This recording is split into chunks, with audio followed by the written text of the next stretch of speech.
Bonjour à tous et bienvenue encore une fois de plus à chacun de vous sur cette nouvelle vidéo. Aujourd'hui, j'aimerais te parler de la procrastination. Tu l'as déjà expérimenté forcément d'un moment à l'autre, cependant tu ne sais pas ce que c'est réellement. Beaucoup de personnes confondent la procrastination à de la paresse. C'est pour ça, avant de commencer, j'aimerais d'abord définir la procrastination, en donner les causes, les conséquences et comment s'en débarrasser. Vous allez voir que c'est d'une importance très capitale, qu'il y a pas mal de choses que vous n'avez pas pu réaliser jusqu'à aujourd'hui, simplement à cause de la procrastination. Alors, premièrement, qu'est-ce que la procrastination? D'après le dictionnaire, on a une définition assez simple ici que j'aimerais partager avec vous. Il est dit que la procrastination est une tendance à remettre à plus tard ce qu'on pourrait faire maintenant et à demain ce qu'on pourrait faire aujourd'hui. J'aimerais répéter cette définition que vous puissiez la retenir. La procrastination est une tendance, un comportement qui vous pousse à remettre à plus tard ce qu'on pourrait faire maintenant et à demain ce qu'on pourrait faire aujourd'hui. Cela s'applique généralement à des tâches pénibles, à plusieurs choses. Donc, toutefois, que tu as l'occasion de faire une chose aujourd'hui et que tu la ramènes à plus tard, que tu la ramènes à demain, sache que tu es un procrastinateur. Et vous saviez très bien, autant que moi, qu'il y a beaucoup de choses que vous aurez aimé faire dans la vie, mais que vous n'avez pas été capable de faire parce que vous les avez ramenés à plus tard. Et donc, du coup, aujourd'hui, tu dis, je vais parler anglais, je vais apprendre l'informatique, je vais apprendre la conduite, tout ça, tu dis, mais tu ne passes pas à l'action. Donc, tu procrastines, tu remets à plus tard ce que tu pourrais faire aujourd'hui. J'espère que jusque-là, c'est clair. Après avoir vu ça, j'aimerais partager avec vous les causes principales de la procrastination. Qu'est-ce qui conduit à la procrastination? Je vais vous lire quelques notes que j'ai eu à prendre ici pour vous aider à comprendre ce que je vais avancer. Je vais commenter pour vous aider vraiment à saisir le sens. La plupart des psychologues et des médecins s'accordent à dire que la procrastination pourrait être causée par un manque d'assurance, une mauvaise estime de soi, ou encore des difficultés de concentration, la peur de l'échec. Je vais insister sur la peur de l'échec ou le perfectionnisme.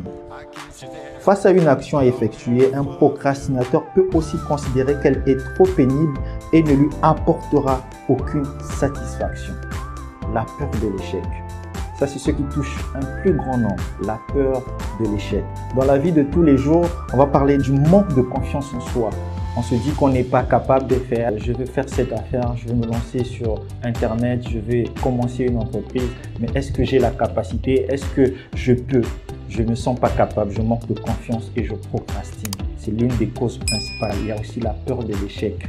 Il y a beaucoup de gens qui parlent de comment ils ont failli dans le business. Est-ce que si moi je me lance, est-ce que je ne vais pas faillir? Ça fait partie des causes. Donc, toutefois que tu te poses des questions, est-ce que tu peux?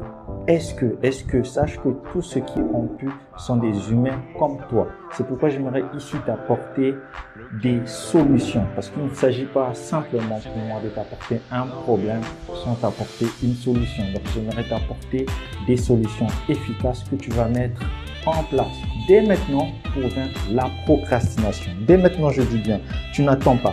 La première chose que je te conseille de faire, parmi les solutions que je te donne, j'en ai sélectionné 5 qui vont t'aider, qui m'ont déjà aidé. La toute première, c'est établir des listes de tâches à effectuer. Généralement, lorsque tu te dis dans la tête, je vais faire ceci, je vais faire cela, après je ferai ceci. Si tu n'as pas une liste et que tu n'es pas très discipliné, tu as cette tendance à ne pas être capable de tout réaliser. Soit tu vas oublier d'autres choses ou tu vas te dire que ça c'est pas aussi important. Mais quand tu as une liste, ça te pousse déjà psychologiquement à te concentrer sur cette liste et à établir tout ce que tu avais prévu. Donc fais une liste des tâches à effectuer dès maintenant. Alors, le numéro 2, il faut que tu te fixes des objectifs réalisables. Tu peux avoir un grand projet à grande échelle, mais pour réaliser ce projet-là, vous savez, il faut fixer des objectifs étape par étape. Lorsque tu veux arriver au 10e niveau, il faut que tu commences par le rez-de-chaussée. Il y a des escaliers. Il faut que tu commences point par point. Donc, il faut qu'il y ait des objectifs en paliers qui sont réalisables, qui sont facilement atteignables. Troisièmement, associer tâches pénibles et récompenses. Lorsque je vous ai dit que les personnes qui procrastinent ont généralement cette difficulté de faire certaines tâches qu'ils considèrent pénibles, et du coup, ils sont obligés de reporter. Là, le conseil que je vous donne pour le numéro 3, c'est vraiment d'associer cette tâche pénible à la récompense que vous allez recevoir. Pensez plus à la récompense. Si ceci est difficile pour vous, imaginez ce que ça va vous apporter demain. Qu'est-ce que cela va vous offrir? Le fait de te dire, à partir de maintenant, je vais me lever à 6 heures, c'est difficile. Donc, du coup, tu auras tendance, lorsqu'il sera 6 heures, à reporter. Vu que c'est quelque chose de pénible, tu vas reporter à demain. Mais est-ce que tu sais que si tu commences pas aujourd'hui, tu vas perdre dans ta récompense? Si tu commences à temps, tu vas être récompensé à temps également. Donc, arrête de procrastiner. Si tu as quelque chose que tu n'arrives pas à faire parce que c'est quelque chose que tu trouves pénible, pense à la récompense. Les récompenses, c'est l'argent, tout ce que tu vas gagner, la notoriété, toutes ces choses-là sont des récompenses. Tu dois penser à ces choses avant de te dire que c'est pénible. Est-ce que ça vaut la peine d'abandonner parce que c'est pénible ou la récompense vaut la peine pour aller de l'avant? Le numéro 4, conserver du temps pour la détente. Effectivement, les gens se disent que lorsque tu vas au bout de tes projets, alors tu n'as plus de temps. Vous savez, dans la vie, on a des priorités. Tu peux travailler pour de l'argent, pour avoir de l'argent, pour avoir suffisamment, pour gagner suffisamment. Mais à la fin, il ne faut pas que ta santé d'un autre côté se détériore. Donc, il faut que tu saches jusqu'à quel niveau tu es capable d'aller par rapport à tes valeurs dans ta recherche de l'argent. Et du coup, pour ça, tu dois avoir du temps. Un temps pour faire du sport, un temps pour la détente, un temps pour faire quelque chose qui te passionne. Parce que si tu ne fais pas ça, tu vas te sentir sous pression et tu vas facilement abandonner. Et ça, c'est pas ce qu'on te souhaite. Donc, tu dois t'arranger à partir de maintenant, lorsqu'il s'agit de faire des tâches, que tu aies un temps de détente, un temps spécial. Et je vous ai dit que tout est listé. Tu listes tout et tu as un temps de détente dans ta liste. Pour chaque jour, c'est important. Pour chaque semaine, c'est important. Donc, prenez ceci en compte. Le numéro 5, créer des conditions optimales pour se concentrer. Créer des conditions optimales pour se concentrer. Généralement, lorsque on a un environnement trop bruyant, un environnement où les gens ont un certain style de vie, on n'arrive pas à réaliser certains projets. On est obligé de reporter. Ça m'est déjà arrivé. Ça peut être votre compagnie, ça peut être des amis, ça peut être plusieurs choses. Donc dans la vie, si vous voulez être capable de réaliser des choses, vous devez être aussi capable à un certain moment de vous séparer de certaines personnes. Ça peut paraître difficile à faire, facile à dire, mais c'est la réalité. Si tu fréquentes une personne qui, chaque week-end, est en boîte de nuit et qui, après le travail, tout ce qu'il a, c'est boîte de nuit, un environnement qui ne te permet pas de te concentrer, de réfléchir sur toi, tu vas être tout le temps en train de procrastiner. Tu as un projet, tu as besoin du calme. Il n'y a pas mieux que le calme pour réfléchir. Il n'y a pas mieux que le calme pour prendre des bonnes décisions.